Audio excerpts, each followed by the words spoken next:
a punto ya de terminar el año litúrgico, la Iglesia nos coloca frente al Evangelio de la parusía que acabamos de escuchar. Parusía significa presencia, venida, llegada. Es la venida de Cristo al fin de la historia. Es el último acto de la redención, el único acto que aún no se ha realizado, el único dogma de fe que aún no se ha cumplido, sino que esperamos. Profesamos en el credo: de nuevo vendrá con gloria para juzgar a vivos y muertos. Cristo no es solo el que vino, sino también el que ha de venir. Maranatá, ven Señor Jesús, son las palabras con las que el apóstol San Juan termina el Apocalipsis, y fue la súplica esperanzadora, el clamor místico de los primeros cristianos. Hubo ya una parusía del Hijo de Dios en la historia. No fue una entrada solemne a los ojos de los hombres, sino en la humildad del pesebre. Pero habrá también otra parusía, una final, en el resplandor de su gloria. Cristo lo dice expresamente en el Evangelio de hoy: y se verá al Hijo del Hombre venir sobre las nubes, lleno de poder y de gloria, y Él enviará a los ángeles para que congreguen a sus elegidos desde los 4 puntos cardinales, de un extremo a otro del horizonte. Será la apoteosis de Cristo. Pero antes, como lo vaticina el profeta Daniel, y como hemos escuchado en la primera lectura, vendrá un periodo de prueba, de penalidades. Será un tiempo de tribulación como no lo hubo jamás, desde que existe una nación hasta el tiempo presente.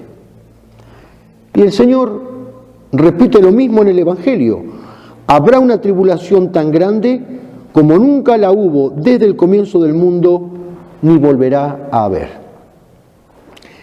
Esta última prueba, la más terrible de todas, esa gran tribulación, será respecto de la fe. Así lo dice expresamente el número 675 del Catecismo de la Iglesia Católica. Antes del advenimiento de Cristo, la Iglesia deberá pasar por una prueba final que sacudirá la fe de numerosos creyentes, bajo la forma de una impostura religiosa, mediante el precio de la apostasía de la verdad. La impostura religiosa suprema es la del anticristo. Cuando esa gran tribulación, esa prueba final que sacudirá la fe de numerosos creyentes, esa apostasía de la verdad que se dará, que se está dando ya dentro de la Iglesia, cuando esa impostura religiosa alcance en su culmen, Cristo volverá para librar la última batalla. Esa lucha irreconciliable que comenzó con la rebeldía del primer rebelde, de Lucifer, el ángel rebelde, tocará su desenlace, llegará a su fin, aprestadas para entrar en combate las 2 ciudades, las 2 banderas. Cada una de ellas estará con su propio caudillo. Cristo por un lado, el anticristo por otro. Acaudillando a los buenos, Cristo Rey, como lo describe el Apocalipsis, el fiel y veraz, el Verbo de Dios, el Rey de Reyes y Señor de Señores, aquel que viste un manto empapado en sangre y que con justicia juzga y hace la guerra. Sus ojos son como llama de fuego, y de cuya boca sale una espada afilada para herir con ella a las naciones, a las que gobernará, no con la caña de burla que los soldados pusieron en sus manos, sino con cetro de hierro. No llevará ya la corona de espinas, sino una de muchas diademas. Ni irá tampoco montado en un inofensivo jumento como antaño en Jerusalén, sino al frente de sus tropas en un brioso caballo blanco. Ciertamente que el género apocalíptico está lleno de símbolos, de alegorías, pero como bien señala un autor contemporáneo, alegoría no es fantasía. Lo que el texto del Apocalipsis nos está diciendo es que Cristo, independientemente de la forma exterior en que vuelva, no volverá amistosamente, no volverá pidiendo disculpas, no volverá entrando en diálogo para negociar con sus enemigos. No, es el Dios de los ejércitos el que volverá, y volverá con sus ojos como llama de fuego, es decir, indignado, con santa ira, para librar una batalla justa y justiciera, para entrar en combate seguido por su caballería. Sigue diciendo el Apocalipsis: los ejércitos del cielo, vestidos de lino blanco puro, le seguían sobre caballos blancos. Cristo librará la última batalla contra la fiera del mar, que es el anticristo, y contra la fiera de la tierra, que es el pseudo profeta, la gran ramera, como la llama el Apocalipsis. Con ella fornicaron los reyes de la tierra y los habitantes de la tierra. Es la religión adulterada, es la religión prostituida en sus dogmas y en su moral. Es ese sector de la iglesia traidor y apóstata que, en lugar de mantener su fidelidad a Cristo, se desposará con el mundo y además perseguirá a quienes se mantengan fieles y firmes en su fe católica. Se le concedió hacer que fueran exterminados todos los que no adoraran la imagen de la fiera. Sabemos por la fe que en esta lucha póstuma la victoria final será de Cristo Jesús. El anticristo perecerá. Dice San Pablo en su segunda carta a los tesalonicenses: el Señor Jesús lo matará con el aliento de su boca, destruyéndolo con la manifestación de su venida. Y como lo narra San Lucas en el Evangelio, Cristo dirá: en cuanto a mis enemigos que no quisieron tenerme por rey, traedlos aquí y matadlos en mi presencia. Los enemigos de Dios serán definitivamente derrotados y eternamente confundidos. Este será el destino último de los impíos.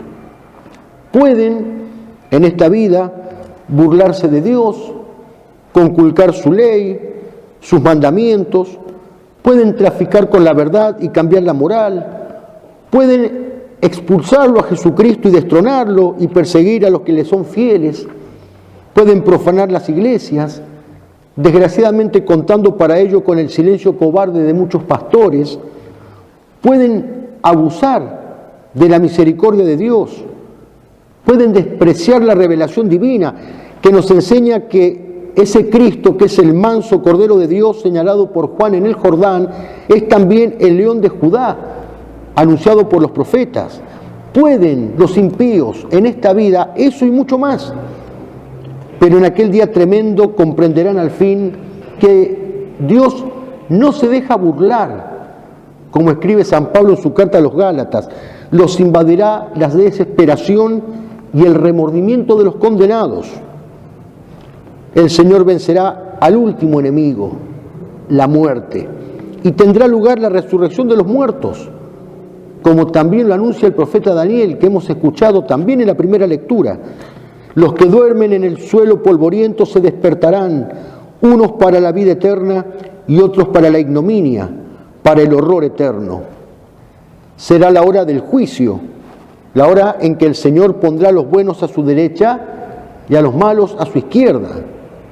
Como dice la carta a los Hebreos, que hemos escuchado en la segunda lectura, Cristo se sentó para siempre a la derecha de Dios, donde espera que sus enemigos sean puestos debajo de sus pies.